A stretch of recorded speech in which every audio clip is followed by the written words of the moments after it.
It's no problem finding consumers for digital media, but here I'd like to address the engineers, the mathematicians, the hackers, the people who are interested in discovering and making things and building the technology itself, the people after my own heart.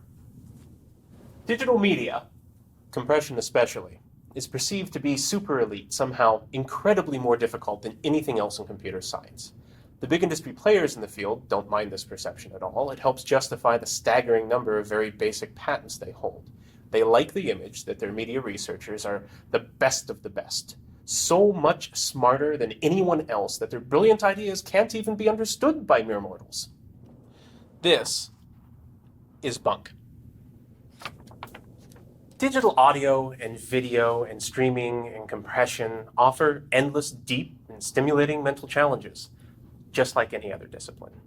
It seems elite because so few people have been involved. So few people have been involved, perhaps because so few people could afford the expensive special purpose equipment it required.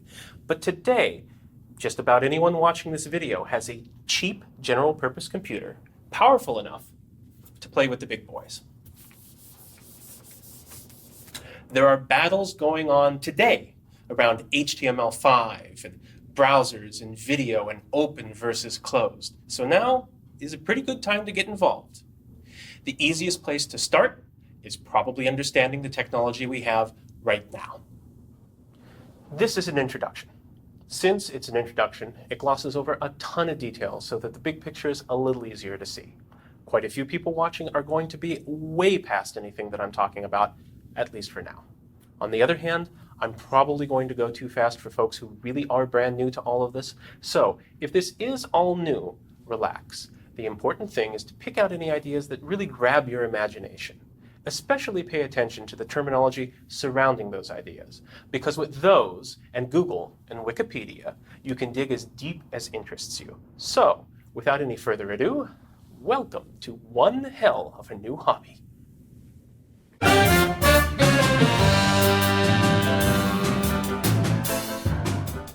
Sound is the propagation of pressure waves through air, spreading out from a source like ripples spread from a stone tossed into a pond. A microphone, or the human ear for that matter, transforms these passing ripples of pressure into an electric signal. Right, this is middle school science class, everyone remembers this. Moving on. That audio signal is a one-dimensional function, a single value varying over time. If we slow the scope down a bit, that should be a little easier to see. A few other aspects of the signal are important. It's continuous in both value and time. That is, at any given time, it can have any real value, and there's a smoothly varying value at every point in time. No matter how much we zoom in, there are no discontinuities, no singularities, no instantaneous steps or points where the signal ceases to exist. It's defined everywhere. Classic continuous math works very well on these signals. A digital signal, on the other hand, is discrete in both value and time. In the simplest and most common system, called pulse code modulation, one of a fixed number of possible values directly represents the instantaneous signal amplitude at points in time spaced a fixed distance apart. The end result is a stream of digits. Now, this looks an awful lot like this. It seems intuitive that we should somehow be able to rigorously transform one into the other. And good news, the sampling theorem says we can and tells us how. Published in its most recognizable form by Claude Shannon in 1949 and built on the work of Nyquist and Hartley and tons of others, the sampling theorem states that not only can we go back and forth between analog and digital, but also lays down a set of conditions for which the conversion is lossless, and the two representations become equivalent and interchangeable. When the lossless conditions aren't met, the sampling theorem tells us how and how much information is lost or corrupted. Up until very recently, analog technology was the basis for practically everything done with audio. And that's not because most audio comes from an originally analog source. You may also think that since computers are fairly recent, analog signal technology must have come first. Nope, digital is actually older. The telegraph predates the telephone by half a century and was already fully mechanically automated by the 1860s, sending coded, multiplex digital signals long distances. You know, ticker tape. Harry Nyquist of Bell Labs was researching telegraph pulse transmission when he published his description of what later became known as the Nyquist frequency, the core concept of the sampling theorem. Now, it's true, the telegraph was transmitting symbolic information, text, not a digitized analog signal, but with the advent of the telephone and radio, analog and digital signal technology progressed rapidly and side by side. Audio had always been manipulated as an analog signal because, well, gee, it's so much easier. A second-order low-pass filter, for example, requires 2 passive components. An all-analog short-time Fourier transform, a few hundred. Well, maybe 1,000 if you want to build something really fancy. Processing signals digitally requires millions to billions of transistors running at microwave frequencies, support hardware, at very least to digitize and reconstruct the analog signals, a complete software ecosystem for programming and controlling that billion transistor juggernaut, digital storage, just in case you want to keep any of those bits for later. So we come to the conclusion that analog is the only practical way to do much with audio. Well, unless you happen to have a billion transistors and all the other things just lying around.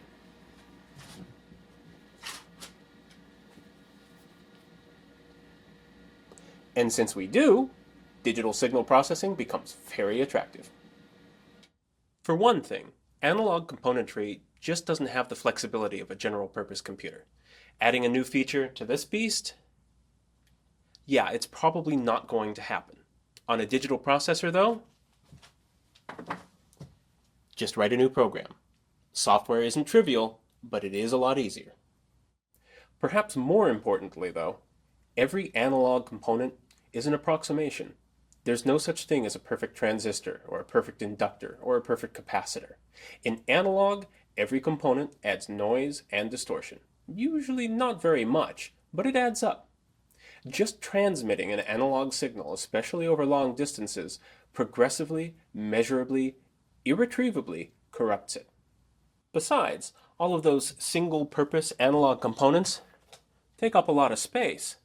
2 lines of code on the billion transistors back here can implement a filter that would require an inductor the size of a refrigerator. Digital systems don't have these drawbacks. Digital signals can be stored, copied, manipulated, and transmitted without adding any noise or distortion. We do use lossy algorithms from time to time, but the only unavoidably non-ideal steps are digitization and reconstruction, where digital has to interface with all of that messy analog. Messy or not, modern conversion stages are very, very good. By the standards of our ears, we can consider them practically lossless as well. With a little extra hardware then, most of which is now small and inexpensive due to our modern industrial infrastructure, digital audio is the clear winner over analog. So, let us then go about storing it, copying it, manipulating it, and transmitting it. Pulse code modulation is the most common representation for raw audio. Other practical representations do exist, for example, the sigma delta coding used by the Super Audio CD, which is a form of pulse density modulation. That said, pulse code modulation is far and away dominant, mainly because it's so mathematically convenient. An audio engineer can spend an entire career without running into anything else. PCM encoding can be characterized in 3 parameters, making it easy to account for every possible PCM variant with mercifully little hassle. The first parameter is the sampling rate. The highest frequency an encoding can represent is called the Nyquist frequency. The Nyquist frequency of PCM happens to be exactly half the sampling rate. Therefore, the sampling rate directly determines the highest possible frequency in the digitized signal. Analog telephone systems traditionally band-limited voice channels to just under 4 kHz. So, digital telephony and most classic voice applications use an 8 kHz sampling rate, the minimum sampling rate necessary to capture the entire bandwidth of a 4 kHz channel. This is what an 8 kHz sampling rate sounds like. A bit muffled, but perfectly intelligible for voice. This is the lowest sampling rate that's ever been used widely in practice. From there, as power and memory and storage increased, consumer computer hardware went to offering 11 and then 16 and then 22 and then 32 kHz sampling. With each increase in the sampling rate and the Nyquist frequency, it's obvious that the high end becomes a little clearer and the sound more natural. The compact disc uses a 44.1 kHz sampling rate, which is again slightly better than 32 kHz, but the gains are becoming less distinct.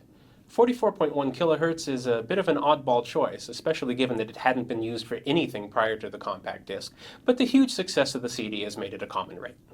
The most common high-fidelity sampling rate, aside from the CD, is 48 kHz.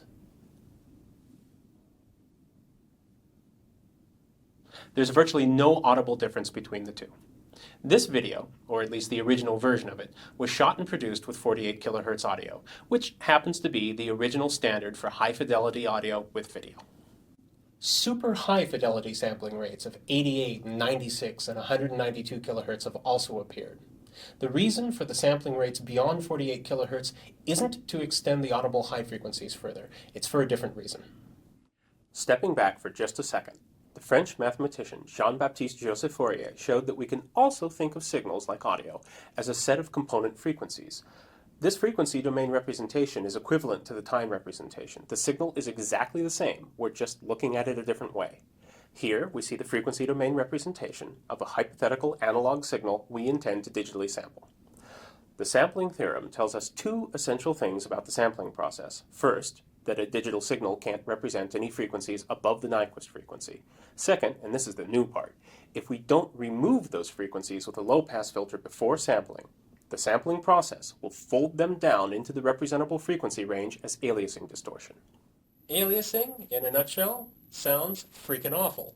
So it's essential to remove any beyond Nyquist frequencies before sampling and after reconstruction. Human frequency perception is considered to extend to about 20 kHz. In 44.1 or 48 kHz sampling, the low pass before the sampling stage has to be extremely sharp to avoid cutting any audible frequencies below 20 kHz, but still not allow any frequencies above the Nyquist to leak forward into the sampling process.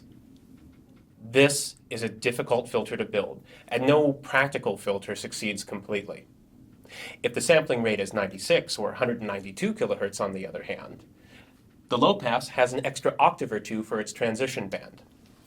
This is a much easier filter to build. Sampling rates beyond 48 kHz are actually one of those messy analog stage compromises. The second fundamental PCM parameter is the sample format, that is, the format of each digital number. A number is a number, but a number can be represented in bits a number of different ways. Early PCM was 8-bit linear encoded as an unsigned byte. The dynamic range is limited to about 50 decibels, and the quantization noise, as you can hear, is pretty severe. 8-bit audio is vanishingly rare today. Digital telephony typically uses one of two related nonlinear 8-bit encodings called A-law and mu-law. These formats encode a roughly 14-bit dynamic range into 8 bits by spacing the higher amplitude values farther apart. A-law and mu-law obviously improve quantization noise compared to linear 8-bit, and voice harmonics especially hide the remaining quantization noise well.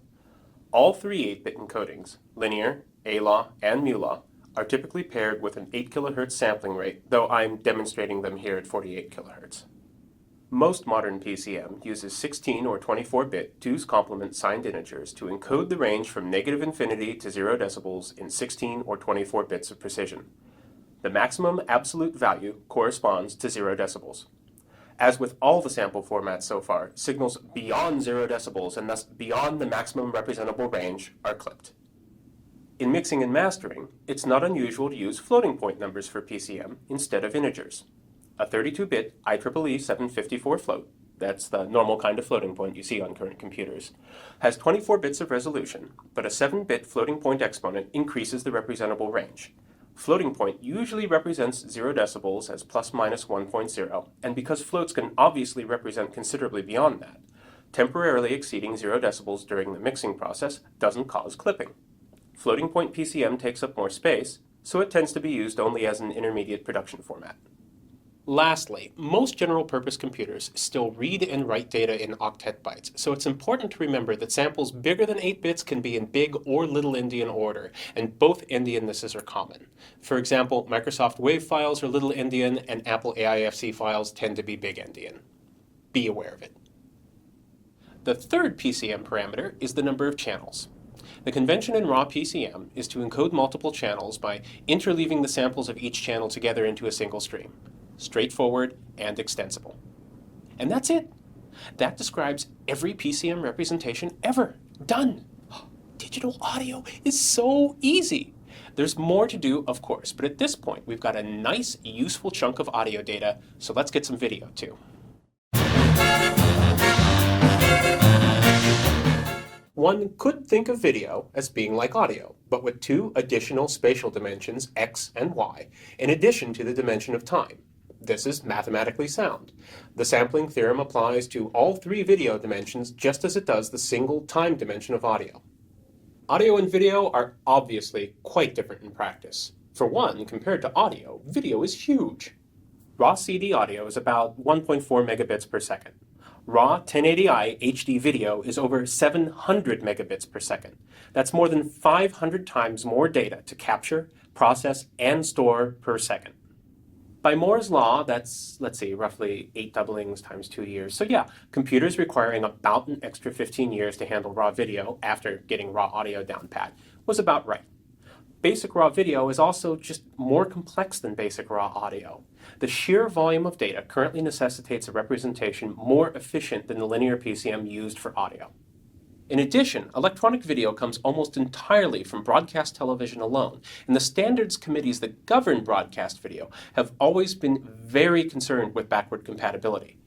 Up until just last year in the US, a 60-year-old black and white television could still show a normal analog television broadcast. That's actually a really neat trick. The downside to backward compatibility is that, well, once a detail makes it into a standard, you can't ever really throw it out again. Electronic video has never started over from scratch the way audio has, multiple times. 60 years worth of clever but obsolete hacks necessitated by the passing technology of an era have built up into quite a pile. And because digital standards also come from broadcast television, all these eldritch hacks have been brought forward into the digital standards as well. In short, there are a whole lot more details involved in digital video than there were with audio. There's no hope of covering them all completely here, so we'll cover the broad fundamentals. The most obvious raw video parameters are the width and height of the picture in pixels. As simple as that may sound, the pixel dimensions alone don't actually specify the absolute width and height of the picture, as most broadcast-derived video doesn't use square pixels. The number of scan lines in a broadcast image was fixed, but the effective number of horizontal pixels was a function of channel bandwidth. Effective horizontal resolution could result in pixels that were either narrower or wider than the spacing between scan lines. Standards have generally specified that digitally sampled video should reflect the real resolution of the original analog source, so a large amount of digital video also uses non-square pixels. For example, a normal 4:3 aspect NTSC DVD is typically encoded with a display resolution of 704 by 480, a ratio wider than 4:3. In this case, the pixels themselves are assigned an aspect ratio of 10:11, making them taller than they are wide and narrowing the image horizontally to the correct aspect. Such an image has to be resampled to show properly on a digital display with square pixels. The second obvious video parameter is the frame rate, the number of full frames per second. Several standard frame rates are in active use. Digital video, in one form or another, can use all of them, or any other frame rate, or even variable rates where the frame rate changes adaptively over the course of the video. The higher the frame rate, the smoother the motion, and that brings us, unfortunately, to interlacing. In the very earliest days of broadcast video, engineers sought the fastest practical frame rate to smooth motion and to minimize flicker on phosphor-based CRTs. They were also under pressure to use the least possible bandwidth for the highest resolution and fastest frame rate. Their solution was to interlace the video where the even lines are sent in one pass and the odd lines in the next. Each pass is called a field, and two fields sort of produce one complete frame. Sort of, because the even and odd fields aren't actually from the same source frame. In a 60 field per second picture, the source frame rate is actually 60 full frames per second, and half of each frame, every other line, is simply discarded. This is why we can't deinterlace a video simply by combining two fields into one frame. They're not actually from one frame to begin with. The cathode ray tube was the only available display technology for most of the history of electronic video. A CRT's output brightness is nonlinear, approximately equal to the input controlling voltage raised to the 2.5th power. This exponent, 2.5, is designated gamma, and so it's often referred to as the gamma of a display. Cameras, though, are linear, and if you feed a CRT, a linear input signal, it looks a bit like this. As there were originally to be very few cameras which were fantastically expensive anyway, and hopefully many, many television sets, which best be as inexpensive as possible, engineers decided to add the necessary gamma correction circuitry to the cameras rather than the sets.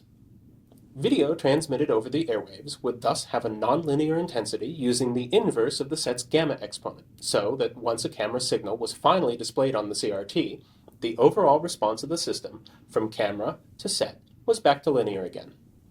Almost.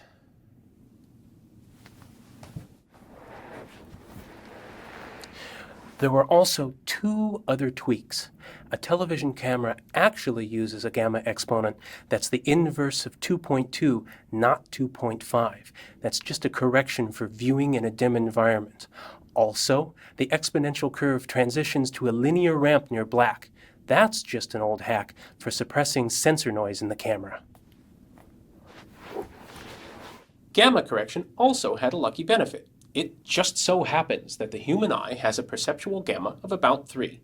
This is relatively close to the CRT's gamma of 2.5. An image using gamma correction devotes more resolution to lower intensities where the eye happens to have its finest intensity discrimination, and therefore uses the available scale resolution more efficiently.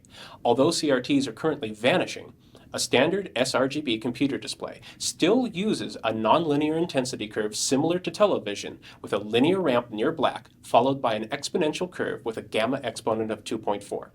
This encodes a 16-bit linear range down into 8 bits. The human eye has 3 apparent color channels, red, green, and blue, and most displays use these 3 colors as additive primaries to produce a full range of color output. The primary pigments in printing are cyan, magenta, and yellow for the same reason. Pigments are subtractive, and each of these pigments subtracts one pure color from reflected light. Cyan subtracts red, magenta subtracts green, and yellow subtracts blue. Video can be, and sometimes is, represented with red, green, and blue color channels, but RGB video is atypical. The human eye is far more sensitive to luminosity than it is the color, and RGB tends to spread the energy of an image across all 3 color channels. That is, the red plane looks like a red version of the original picture, the green plane looks like a green version of the original picture, and the blue plane looks like a blue version of the original picture. Black and white times 3. Not efficient. For those reasons, and because, oh hey, television just happened to start out as black and white anyway, video usually is represented as a high-resolution luma channel, the black and white, along with additional, often lower resolution chroma channels, the color. The luma channel, Y, is produced by weighting and then adding the separate red, green, and blue signals. The chroma channels, U and V, are then produced by subtracting the luma signal from blue and the luma signal from red.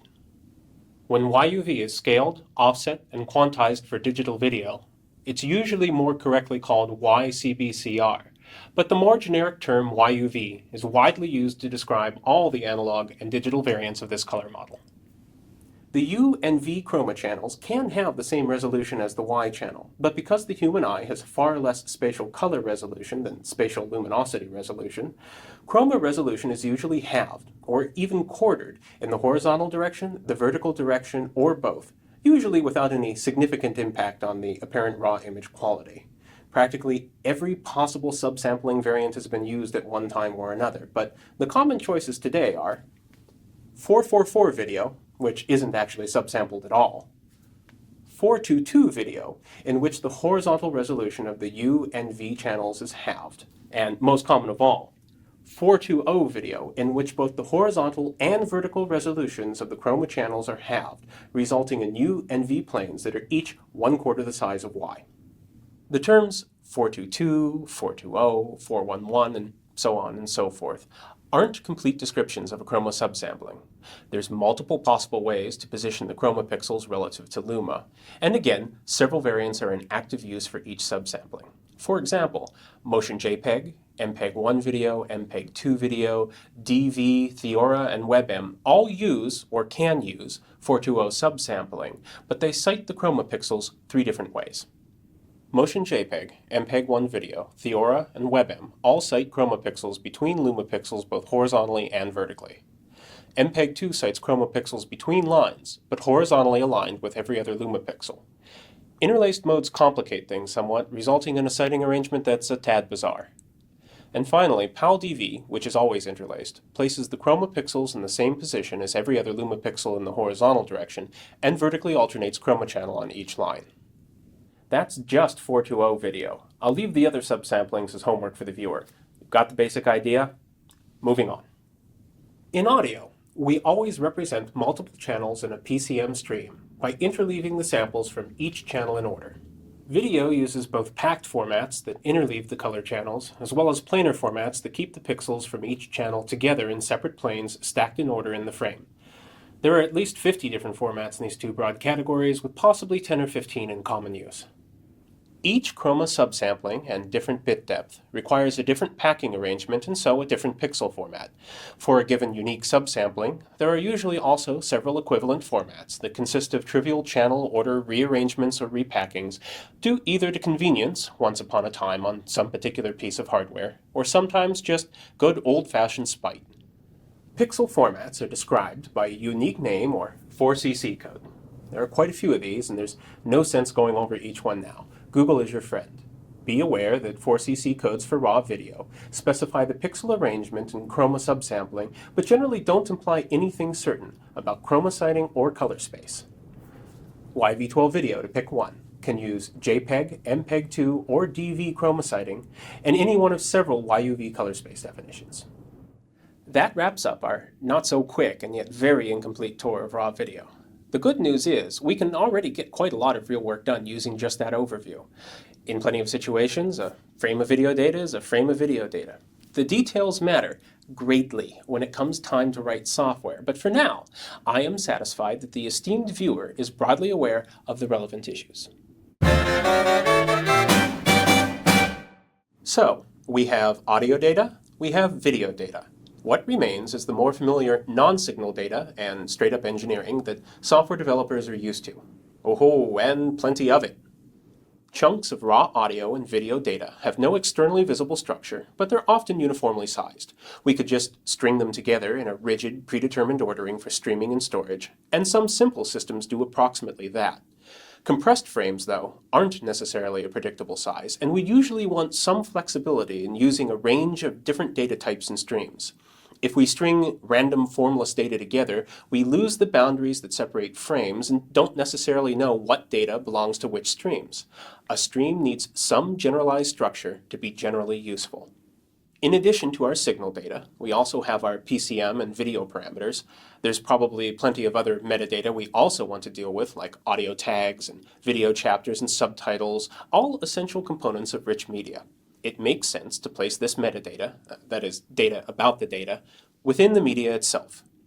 Storing and structuring formless data and disparate metadata is the job of a container. Containers provide framing for the data blobs, interleave and identify multiple data streams, provide timing information, and store the metadata necessary to parse, navigate, manipulate, and present the media. In general, any container can hold any kind of data, and data can be put into any container.